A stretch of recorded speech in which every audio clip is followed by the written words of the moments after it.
पर पुरुष त्याग कर, सेवन करो शुद्ध गृह धर्म, निज पर धर्म नाश के साधन, करो कभी भी नहीं कुकर्म।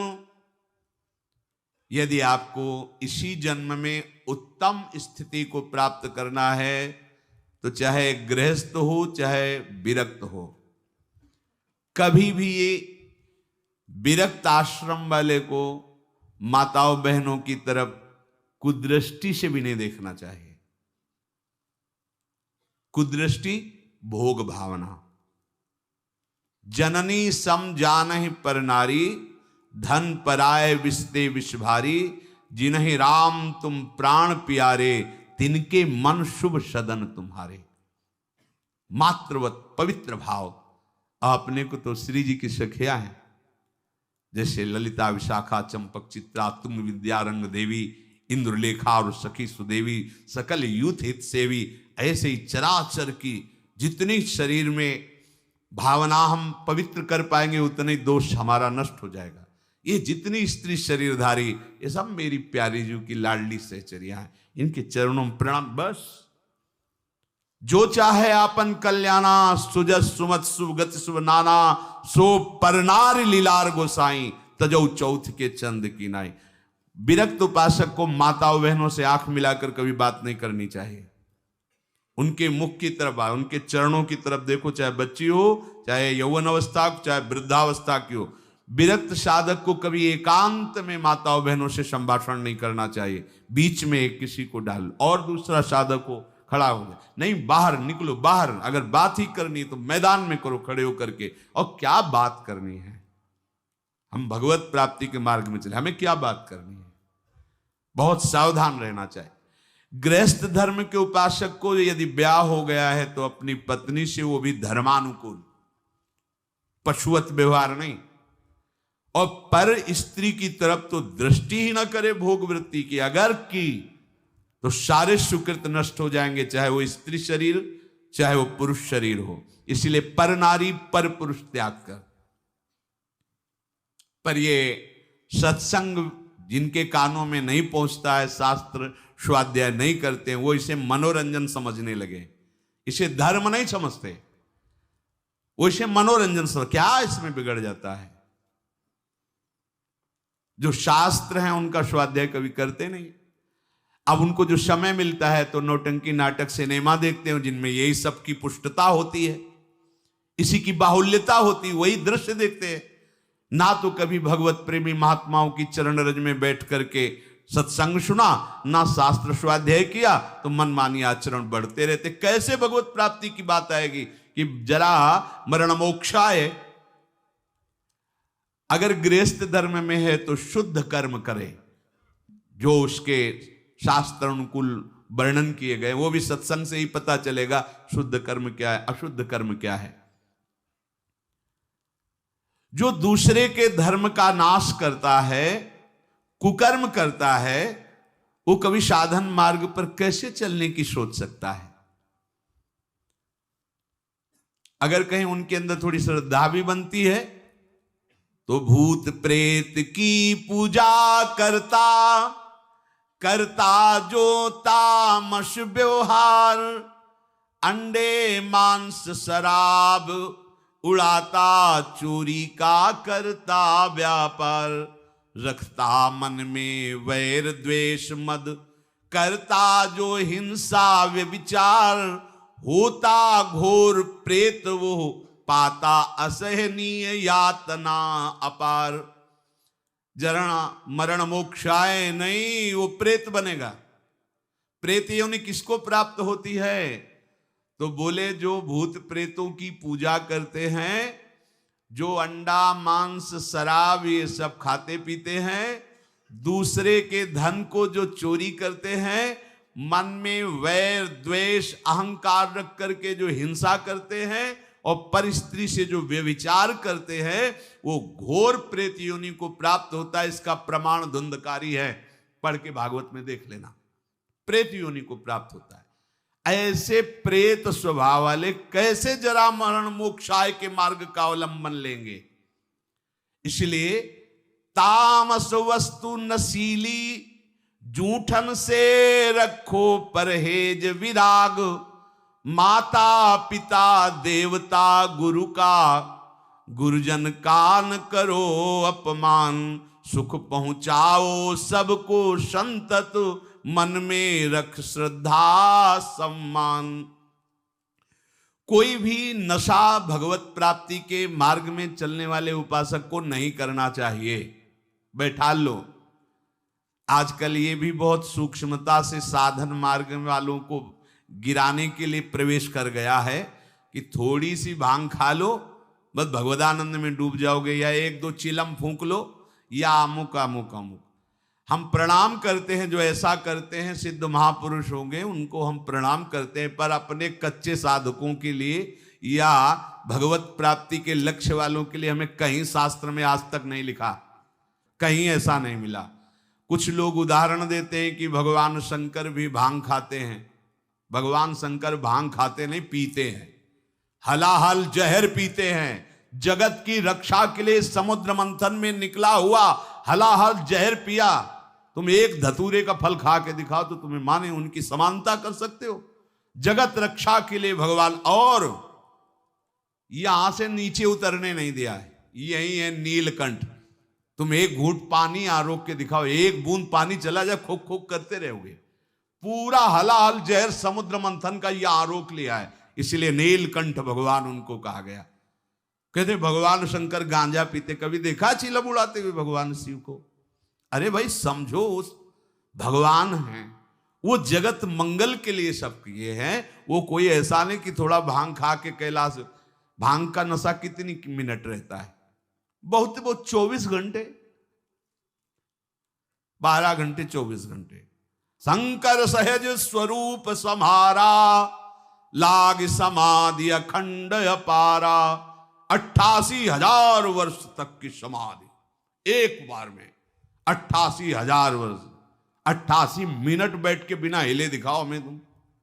88 मिनट बिना हिले डुले पद्मासन लगाओ और 88 मिनट बिना हिले डुले, शरीर कांप जाएगा। महापुरुषों के सत आचरण का तो अनुकरण नहीं करते, और उनकी जो महामहिम जगत रक्षा के लिए वृत्ति, उसको बोलते भगवान शंकर नशा करते। कोई भी तामस वस्तु, नशीली वस्तु अगर स्वीकार करेंगे तो शुद्ध भजन नहीं हो पाएगा। इसलिए जो कर रहे हैं वो सिद्ध है, हम प्रणाम करते हैं। हमारा निषेध करने का कोई बल ही नहीं है। शास्त्र कह रहा है तामस वस्तु नशीली, कोई भी नशा नहीं होना चाहिए साधक के जीवन में। जूठन से रखो परहेज। गुरु की, आराध्य देव की जूठन के सिवा जीवन में किसी और की जूठन नहीं पानी चाहिए। सब सवै संत गुरुदेव हैं, व्यास या प्रतीत। भगवत प्रेमी महात्माओं की जूठन के लिए तो आदेश दिया है, जूठन ले पावे सदा। जो गृहस्थ में हैं, माता पिता वयो वृद्धों को भगवान का स्वरूप मानकर उनका आदर करे। बड़ा क्रूर स्वभाव होता जा रहा है। नवयुवक जन है, अपने वृद्ध माता पिता को कटु वचन बोलते हैं, यहां तक कि उनके ऊपर हाथ भी छोड़ देते, मारने पीटने तक पर। सोचो तुम्हारी गति क्या होगी। जो भगवत स्वरूप माता पिता, जिनकी चरण आराधना करने पर भगवान की प्राप्ति हो जाती। पुंडरीक जी ने अपने माता पिता की आराधना की तो भगवान विट्ठल उनको दर्शन देने बिना चाहे आ गए। ऐसे पूज्यवर जो हमारे गुरुजन हैं, माता पिता, यदि हम उनका अपमान करेंगे, उनको गाली देंगे, तो हम जरा मरण मोक्षाय मार्ग पर चल पाएंगे? कदापि नहीं। और सदगुरुदेव की अवहेलना, फिर तुम्हें परमार्थ की पगडंडी मिल जाएगी? कदापि नहीं। सुख पहुंचाओ सबको संतत, मन में रख श्रद्धा सम्मान। सब में भगवत भाव कर कर सुख देने की भावना। बुरे संग का, बुरे व्यसन का, कभी न रखो मन में मोह। काम लोभ को छोड़ करो, सब जीवों पर स्वाभाविक छो। जैसे कर्म किए जीवन भर, जैसे मन में रखे विचार। अंतकाल भाव मनुज का, होगा उसके ही अनुसार। बहुत सुंदर बात कह रहे हैं पूज्य भाई जी महाराज। यदि तुम बुरा संग करोगे, बुरा नशा करोगे, बुरे भाव रखोगे, काम लोभ आदि में आसक्त होकर चेष्टा करोगे, भोग वासना करोगे, तो क्या होगा? बोले जैसा जीवन तुम व्यतीत करोगे फाइनल में तुम्हारे पास वैसा ही निर्णय आएगा। क्या? अंतिम समय वही कर्म छा जाएंगे, जो बुरे कर्म किए हैं वही छा जाएंगे। अगला जैसे जरा सी वृत्ति मृग में लगी तो मृगाकार वृत्ति होने के कारण अगला जन्म मृग का हो गया। आपने तो कितनी जगह ममता की हुई है, कितनी जगह। क्या होगा अंत समय में? जरा मरण मोक्षाय के मार्ग में चलने वाले उपासक को बहुत सावधान रहना चाहिए। अंतकाल का भाव मनुज का होगा उसके अनुसार। जो जीवन में तुम कर रहे हो अंतिम में वही भाव तुम्हारे आएगा। यदि भजन कर रहे हो तो सदगति, और अगर बुरे आचरण संसार में फंसे हो तो दुर्गति। तदानुसार ही सदगति दुर्गति होगी उसे प्राप्त अनिवार्य। अतः रखो प्रतिपल ही मधुमय भगवद स्मृति में हृदय उदार। अपने हृदय को निरंतर भगवद स्मृति में लगाए हुए ही कार्यरत रहो।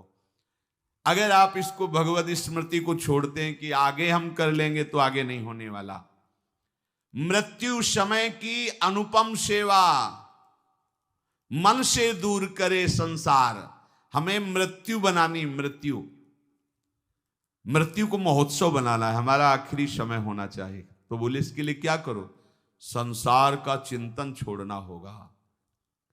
संसार का चिंतन छोड़ोगे तो तुम्हारी मृत्यु महोत्सव हो जाएगी। और इस पर कोई सोच नहीं रहा। सारी सोच आज की है, आज की। वर्तमान को भोगों में कैसे हम डुबोएं। आज हमें अच्छा खाने को मिले, खूब हंसी मजाक करने को मिले, मन के अनुसार भोग भोगने को मिले, तो आज का दिन बढ़िया मंगल। कल क्या होगा देखा जाएगा। यह है मूढ़ता।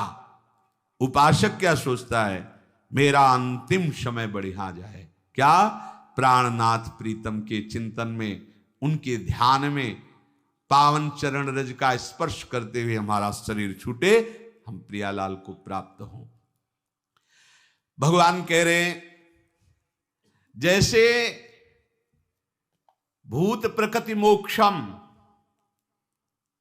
संपूर्ण पंचभूत और प्रकृति इसके कार्य, अगर इनसे आप अपने को बचा लें तो जरा मरण मोक्षाय की पदवी पर आ जाएंगे। जरा और मृत्यु इन्हीं से होती है। किलसे? पंचभूत रचित शरीर और इनकी प्रकृति, इनकी क्रियाएं। बड़ा सूक्ष्म विषय है। जरा मरण से अभी तुम्हें मुक्ति मिल जाएगी यदि शरीर और शरीर की क्रियाओं से अपनापन हटा दो। बड़ा कठिन है। क्या करें? बहुत सरल है। ऐसे हो जाओ, आत्मसमर्पण कर दो आराध्य देव को। हम शरीर से दाग नहीं हटा पा रहे, इतना विवेक प्रबल नहीं हो रहा, क्रियाएं हम भगवतिक नहीं कर पा रहे, इतनी पवित्रता हृदय में नहीं। तो एक सिद्धांत देखो, शास्त्रों में बहुत कृपा करके वर्णन किया गया है। अनेक जन्मों की आदतों से, इस जन्म की आदतों से, संग से, अहंकार से, इंद्रियों से, वृत्तियों से जो कुछ भी हो रहा है वो सब परम पुरुष आदि पुरुष प्रभु श्री हरि को समर्पित कर दो। आप भगवत प्राप्ति के मार्ग में अग्रसर हो जाए। इससे बढ़िया और बात क्या हो सकती है? ये करो, ये न करो, ये नहीं। यत करोषि, जो भी कर रहे हो, ये तो सर्वाणि कर्माणि मयि सन्न्यस्य मत्पराहा, मेरे परायण होकर जो भी तुम्हारी क्रियाएं हो रही हो मेरे को अर्पित कर दो। यत करोषि, जो कर रहे हो कुछ तो करो, कोई सिद्धांत तो पकड़ लो। आज से नियम ले लो कि हमारा कोई भी 24 घंटे का समय भगवद अर्पित बिना हुए नहीं हम छोड़ेंगे उसे। अगर शयन में जा रहे हैं तो जागृत का पूरा हिसाब प्रभु के चरणों में दीजिए, और शयन के बाद जब जगिए तो पूरा शयन दीजिए प्रभु को। प्रभु 10 बजे सोए थे, अभी 1 बजे 2 बजे जो जगे, तो प्रभु ये समय आपके चरणों में समर्पित है। इसमें जो हम नींद में हुए या जो भी नाम जप किया, जो प्रभु आपके चरणों में। अब फिर सुबह जागृत में ये विचार करते रहो, ये क्रियाएं सब प्रभु की प्रसन्नता के लिए हो रही। नाम जप करते रहो, हर क्रिया प्रभु को अभी कुछ ही दिनों में आप देखना आपकी आध्यात्मिक विचार शक्ति बढ़ जाएगी, आपका विवेक पवित्र हो जाएगा। पर ये अभी 1-2 दिन करोगे फिर भूल जाओगे। भूलो नहीं, अगर भूलते रहोगे तो ज्यादा समय नहीं अपने लोगों के लिए पास। ये बहुत डींगे हाँकते हैं हम, अभी बड़ा समय। ब्रह्मा जी के देश में, ब्रह्मलोक में ऐसे कमल की पंखुड़ी में ऐसे छेदो तो अपने यहाँ का 1 वर्ष हो जाता है। अगर वो 80 बार ऐसे कर दिए तो हम गए। 80 साल ही होगी वो तो उम्र, 60, 70, 80, 85 कितनी उम्र है। बहुत जल्दी तत्पर हो जाओ। पर सब कोई तत्पर नहीं होगा, सब तत्पर हैं यहाँ जगत सजाने में। अरे हम जगत सजाने के लिए नहीं आए, हम जगदीश को पाने के लिए आए। ये हृदय का चिंतन बदलो, क्योंकि ये जरा मरण स्वरूप में नहीं होते, ये शरीर में होते हैं। अब स्वरूप का परिचय ही नहीं। लोग बहुत जानकार जैसे ज्यादा बातें बनाते तो कहते भैया 3.5 हाथ के शरीर में रहते हुए कई साल हो गए? बोले 40। तो जाना तुम कौन हो भाई? हो कि 100-200 हाथ का है तो खोजने में समय लगेगा। 3.5 हाथ के शरीर में आप हैं, आप अपने को नहीं जानकारी कर पाए तो आप कितने बड़े जानकार हैं? औरों की जानकारी क्या लोगे? आप अपनी जानकारी नहीं कर पाए, 3.5 हाथ के शरीर में हो, कैसे भूल भुलावे में हो? बोले हम तो रोज अपने को देखते, शीशा में देखते हैं, बढ़िया गोरे चिकले गाल और सब। ये तो प्रकृति की रचना का, पंचभूत का एक नमूना है। ये नमूना है, नमूना हमारा थोड़ी स्वरूप है। बस ये पहली सूरज गई तो जरा मरण मोक्षा है, क्योंकि जरावस्था इसी में होती है और मरण अवस्था भी इसी की होती है। प्रकृति के कार्य शरीर के साथ जब तक तदात्म रहेगा तब तक जरा मरण मोक्षाय नहीं हो पाएगा। संबंध विच्छेद करना ही है इस शरीर से। सारी चेष्टा इसी शरीर के सजाने की है और शरीर को मैं मानने की पुष्टता की है। और हम बनते हैं साधक, हम बनते हैं अध्यात्म मार्ग के पथिक। जब कोई उपासक शरीर के साथ तदात्म मैं आज तक नहीं भूल पाए, देखो ना, जब आप तिलक लगाते हैं शरीर के माथे पे लगाते हैं, अपने माथे पे लगाते हैं, उस समय आता है क्या? नहीं, एक एक बाल संभाल करके, क्योंकि मैं हूं, मैं, बस यही अंतराय है। अब ये गूढ़ बात कैसे समझ में आएगी? यहां तो बात समझने के लिए बस इतनी कि वो उपाय बताओ जिससे चेक पर चेक पास होती है। वो उपाय बताओ जिससे खूब भोग भोगने के लिए बल बढ़े और खूब भोग मिले। बस जीने की। जीते किसके लिए हो? इसका उत्तर नहीं। इसका उत्तर नहीं किसके लिए जी रहे हैं। भोगों के लिए जी रहे हैं, भोग भोग रहे हैं, जीने के लिए। बस इतना ही क्रम है मूढ़ता का। शरीर के वृद्धावस्था होने पर जब शरीराभिमानी मैं मानता रहा है, अब वो अपने को मान लेता है कि मैं वृद्ध हो गया हूं, पर वासना बहुत प्रबल हो जाती वृद्धावस्था में। पहले हमको ये भ्रम था कि ये जितने विकार हैं जवानी के हैं, इसके बाद शांत हो जाते होंगे। फिर बाद में अन्य वृद्धजनों से बात करके और शास्त्रों से पता चला कि यदि 40-45 की अवस्था, पूज्य पंडित से गया प्रसाद जी की वाणी, 40-45 वर्ष की अवस्था तक आपने अपने विकारों पर विजय प्राप्त नहीं की तो आगे और भयंकर रूप धारण कर लेंगे। और वृद्धावस्था में तो ये ज्वलंत, लोग कहते हैं जवानी में विकार ज्वलंत होते, नहीं, वृद्धावस्था में होते, क्योंकि अब उसकी दुर्गति करवानी है ना। अंदर विकार भरे होते हैं और शरीर भोग लायक नहीं होता। बस मिटिया मिट, वो मलिन विचार उसके आगे बढ़ने नहीं देते। ये देखो कैसे जरा मरण मोक्षाय हो पाओगे। अभी से सुधार करो, आज से सुधार करो। एक आए थे हितधाम में, वो आप लोग जानते हैं उनको, उन्होंने कहा कि हम विरक्त वेश लेना चाहते हैं। दोनों पति पत्नी सब कार्य निवृत्त हैं और हाँ ठीक है, अच्छा है, चौथापन है, विरक्त भाव होकर वृंदावन बात, और फ्लैट भी खरीद लिया। हमका ठीक है, आप ऐसा कर सकते हैं, अच्छा है।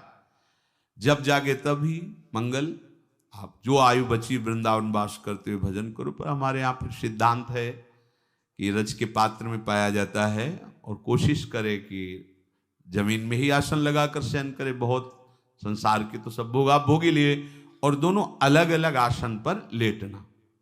वो रुक गए उनका अलग अलग आसनों पर। हम कहा हाँ, ये विरक्त होने पर तो फिर यही होगा ना, मतलब अलग अलग आसनों पर। तो उन्होंने स्पष्ट कहा कि इनको फिर नींद नहीं आएगी तो हम विरक्ति नहीं ले पाएंगे, और नहीं ली।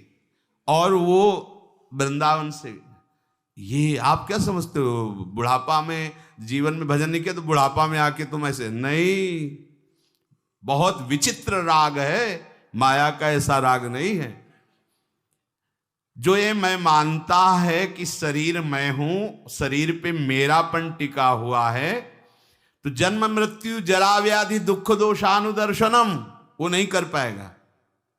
जन्म मृत्यु जरा व्याधि दुख दोष ये नहीं देख पाएगा वो शरीर के। जन्म मृत्यु जरा व्याधि दुख रूप दोषों को देखना विवेकवानों का कार्य है। ये शरीर में बिल्कुल ममता नहीं रह जाती जब आप भगवत प्राप्ति का लक्ष्य करोगे। भगवत प्राप्ति का क्या, हमें लगता है अगर विशेष कोई कामना अपना जोर दे दे तो शरीर का प्यार खत्म हो जाता है। कोई कामना विशेष जोर दे दे, अपने स्वरूप में आ जाए कामना, तो फिर उसे कुछ याद नहीं रहता, मरना मंजूर है, लेकिन वो अपने लक्ष्य पर आगे बढ़ जाएगा। फिर भगवत प्राप्ति की कामना हो और शरीर का राग बना रहे, कैसे हो सकता है? इसका मतलब है अभी भगवत प्राप्ति की जलन नहीं हुई हृदय में, भगवत प्राप्ति की लालसा नहीं हुई। ये मैं मेरापन से मुक्त हो गए तो जरा मरण से मुक्त हो गए, क्योंकि शरीर के साथ माना हुआ संबंध बड़ा कठिन है त्यागना। तो इसे क्या करें, कैसे संबंध का त्यागे? हम नया संबंध बनाओ। क्या नया संबंध? अभी तक जितने संबंध बनाए उन सब संबंधों ने तुम्हें बांधा है। भगवान कपिल देव जी कहते हैं कि ये आसक्ति ही जगत के बंधन का कारण हुई, और हे मां, अगर यही आसक्ति भगवत प्रेमी महात्माओं से हो जाए तो मोक्ष का खुला हुआ द्वार है। हमें संबंधों ने ही बांधा है, शरीर संबंध, शरीर संबंधी भोग, शरीर संबंधी रिश्ते नाते। अब हम एक संबंध और प्रकट करते हैं, अपने आत्मस्वरूप गुरुदेव का। मन वचन कर्म से हम आचार्य और गुरुदेव की शरण में होते हैं। अब ये जीवन यंत्रवत वैसे ही चलेगा जैसा आदेश होगा, खत्म खेल। देह भाव कब नष्ट हो गया आपको पता नहीं चलेगा। जिन वैराग्य की सीढ़ियों को लांघना विवेक के द्वारा बहुत कठिन पड़ता, बड़ा लंबा समय जाता, छोटी छोटी अवस्था में कोई ज्ञान नहीं है, उन वैराग्य की सीढ़ियों को आगे लांघते हुए निकल गए गुरु कृपा पात्र जन। हम अगर ये संबंध मान ले, प्रथम से वह गुरु के चरण, जिन या धर्म कहो सब करन, नाम प्रताप बताइयो। आप इस चाल को समझना, ये मन बुद्धि इस बात को स्वीकार नहीं करते हैं। एक गुरु का संबंध केवल एक व्यवहार मात्र कर लेते हैं। गुरु मानने वाले लाखों हैं, लेकिन गुरु की मानने वाले अंगुलियों में गिने जा सकते हैं। अपने मन वचन कर्म से ठान लो कि अब मेरा जीवन बिक गया, कोई अस्तित्व नहीं। गुरु ने नाम देकर मंत्र देकर खरीद लिया है, अब वो जैसा चाहेंगे वैसा चलेगा। ये सब ठीक हो जाएगा, सब ठीक हो जाएगा। जितने भी महापुरुष हुए हैं सबने गुरु महिमा का गान किया है। बिना गुरु कृपा के इस मैं और मेरापन से हटना बड़ा कठिन होता है। घूम घूम करके छाया रहता है। देख लो, यहां बैठे हो इसलिए देख सकते हो, देख लो जब से चले हो तब से अब तक मैं और मेरे के ही घेरे को नहीं पार कर पाए हो, देख लो। और जो जितना समर्पित है मैं मेरा का घेरा, उतने उसका शिथिल होता चला जाता है। ये आत्मसमर्पण से सब ठीक हो जाएगा। हमारा प्रगट में शासन चाहिए, क्योंकि छवि तुम्हारे घर में विराजमान हो, कभी तुम्हें डांटी क्या? तुम्हारा जैसा मन आवे छवि के सामने करो, कर सकते हो। प्रगट में गुरु के सामने एक भी चेष्टा अगर प्रतिकूल की तो डांट पड़ जाएगी, सभा में तुम्हें गलती माननी पड़ेगी। लेकिन छवि के सामने यद्यपि वो वहीं भी विराजमान है, पर आपकी वृत्ति सुधरने के लिए छवि से काम नहीं चलेगा।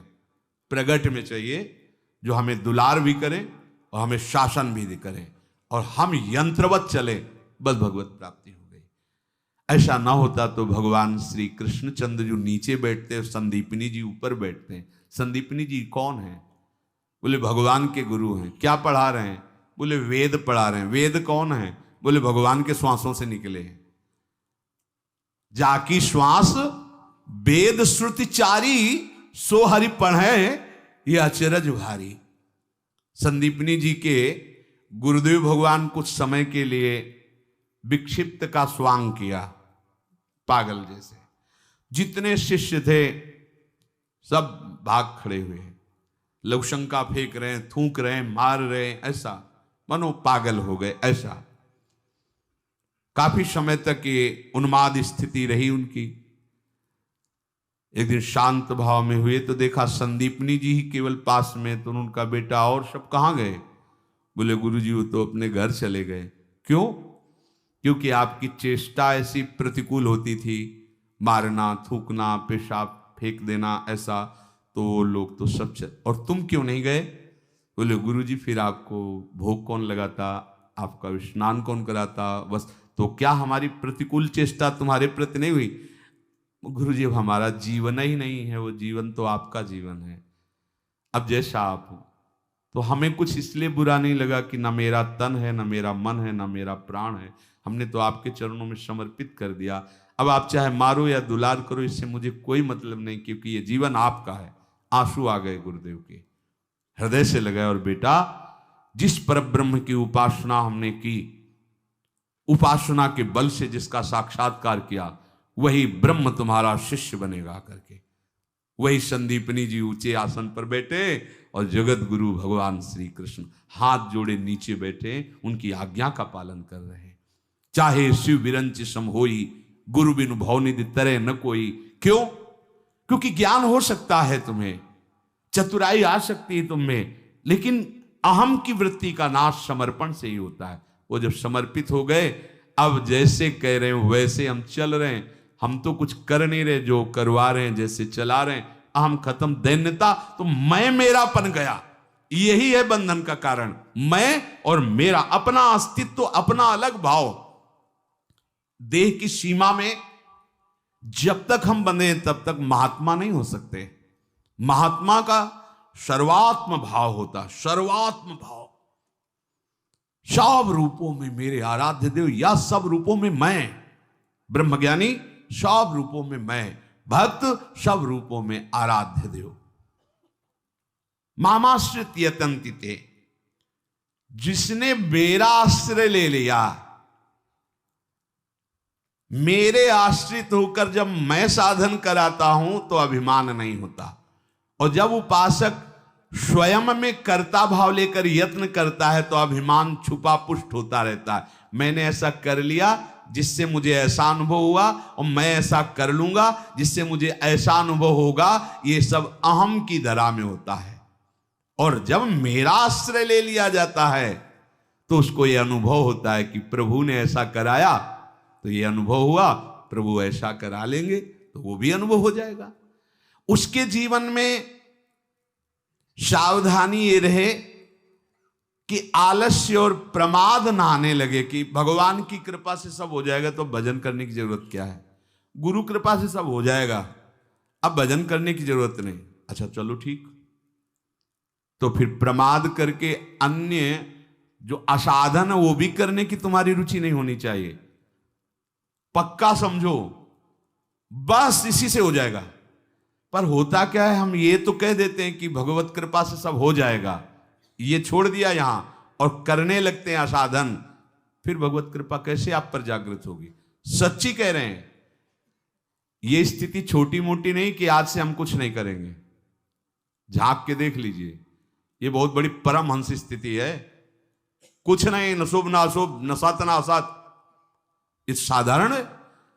कह देते कि सब भगवान की कृपा से हो जाएगा। हाँ ठीक है, बहुत बड़ी बात है ये, पर आप अब अपने शरीर और मन को प्रकृति में लगाएं, भोगों में लगाएं और फिर कृपा का आश्रय गलत बात। इसीलिए कृपा पात्र वही है जो मन बुद्धि चित्त अहम पूरी चेष्टाएं जिनका आश्रय लिया उनमें लगा दिया जाए, उनके बल से ये लग जाएंगे। जो नित्य निरंतर प्रभु का चिंतन करता है प्रभु का आश्रय लेकर के, तो उसका शरीराभिमान नष्ट हो जाता है, उसका कर्ता भाव नष्ट हो जाता है, स्थायी भाव उसके हृदय में आ जाता है भजन का। अभी अस्थाई है, थोड़ी देर भजन हुआ, थोड़ी देर विषय चिंतन हुआ, थोड़ी देर प्रभु अच्छे लगे, थोड़ी देर संसार अच्छा लगा।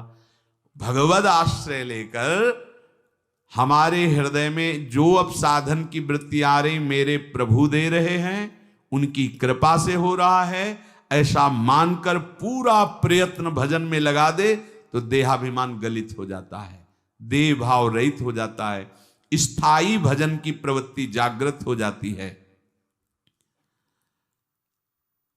अगर अहम है तो साधना करने पर उसको भगवत प्राप्ति नहीं होती, क्योंकि अहम ही मूल है। शरीर और संसार में थोड़ा भी महत्व है तो अहम है, उतनी ही भगवत प्राप्ति में देरी है जितना अहम है। ये सूक्ष्म विषय है। इन बाधाओं को दूर करने के लिए आत्मसमर्पण अत्यंत आवश्यक है।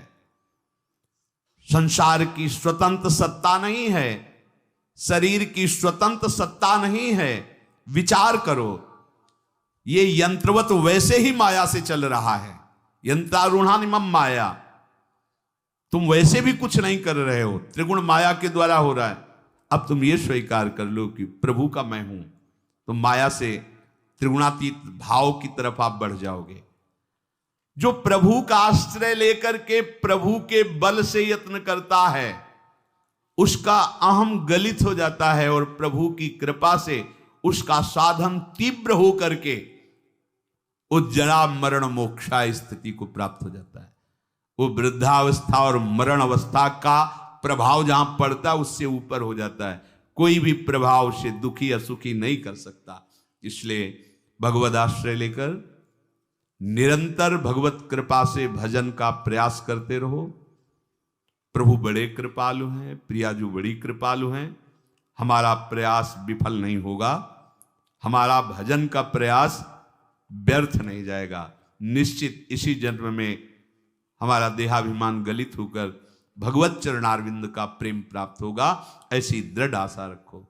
शेष चर्चा आगे। श्री राधा वल्लभ लाल।